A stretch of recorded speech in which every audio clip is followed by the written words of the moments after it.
Step 1. Open the vehicle's sunroof. Step 2. Before mounting the deflector, be sure that the vehicle roof is clean and dry. Step 3. Center the deflector over the sunroof opening. Step 4. Locate your vehicle-specific clips. Some vehicles come with 2 or 3 clips. If you received a universal clip kit, use the chart to find your vehicle-specific clips. Step 5. Hook the clips to the inside lip of the sunroof.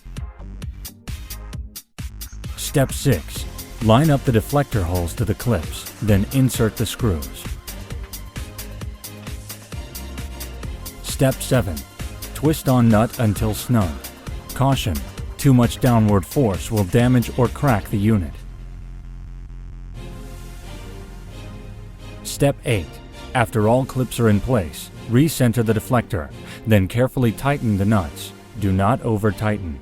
Step 9. Test the installation by opening and closing the sunroof several times to ensure there is no blockage and the sunroof has a watertight seal.